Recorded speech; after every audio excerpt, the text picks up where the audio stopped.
Savaitgalį Nevėžio futbolininkai nelengvose, tačiau atkakliuose rungtynėse rezultatu 4-0 įveikė Kuršėnų Ventos komandą.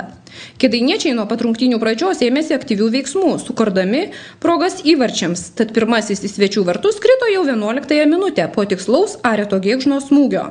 Tačiau vėliau Nevėžiui tikslumo pritrūko, nors komanda ir toliau dominavo aikštėje. Kuršėniškiai atkakliai gindamiesi keletą kartų net gana pavojingai kontratakavo, tad įtampa kėdainiečių pečių slėgė iki pat 82 minutės, kuomet po pakelto kampinio Domantas Nebilevičius smūgių galva pelnė antrąjį įvartį, kuris praktiškai nulėmė rungtynių baigtį. Kuršėniškiai suvokdami, kad jau nebepavyks išsigelbėti, palūžo visiškai, o kėdainiečiai Rimvydas Lipnevičius ir Aivaras Lyberis tuo pasinaudodami dar 2 kartus nuginklavo svečių vartininką. Labai sunkios varžybos. Nors ir įmušėm pirmąjį įvartį greitai įmušo, bet nesiklijavo žaidimas.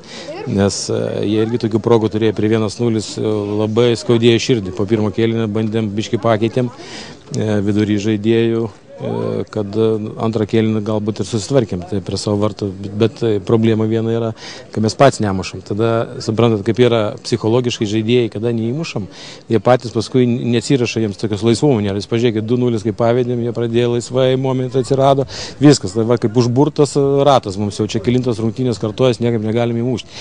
Ir va, niekaip negalim to pasidžiaugti, kaip sako, iki pačio rungtynių galo reikia virpėti, jos visą laiką, dar prašyti, kad jie dirbtų, aišku, įmušam įvarčius priekį Lyberis, kaip yra, bet mes neturime galbūt šią dieną, kaip pernai buvo Pedro, Brazilas tas, ir tokia, per kurį visas žaidimas vyktų daugiau pas mus tokių ardytojų.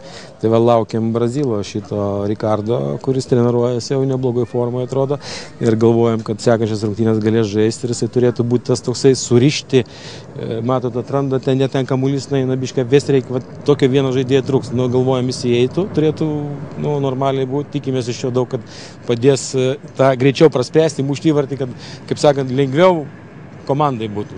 Kuršėno Ventos vyriausiasis treneris minėjo, kad iš kėdainiečių tikėjosi stipresnio pasipriešinimo, o komandos nesėkmė lėmė tai, kad nebuvo net kelių pagrindinių žaidėjų. Šios dienos žaidimą vertinu, kaip, jeigu ne rezultatas, vertinčiau teigiamai, kadangi vis dėlto šiandien nebuvo pas mus 4 pagrindinių žaidėjų, o mums tai labai atsiliepia.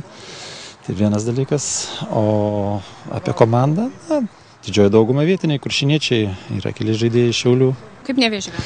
Jeigu tai yra pasakius, tikėjaus daugiau, nes mes, taip sakykime, liaudiškai nukraujavę, visai nenusileidom. Aišku, pradžioje turėjo iniciatyvą, tą iniciatyvą ir turėjo, bet kad ką nors taip jau įspūdingo sukurta nebuvo. Aišku, pabaiga mes jau ir gal pavargom, kadangi nelygiaverčiai keitimai ir jie tos įvarčius pridė paskutinės 10 minučių 3 įvarčius pagrindė po kampinių, po standartinių sumušė.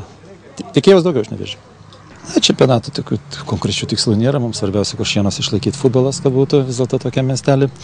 O jeigu praeitais pirmą sezoną užėmėm 7 vietą, vis dėlto norėtųsi bent vienu laipteliu aukščiau. Ir dabar startas labai prastas, bet žaidimas nuteikia optimistiškai.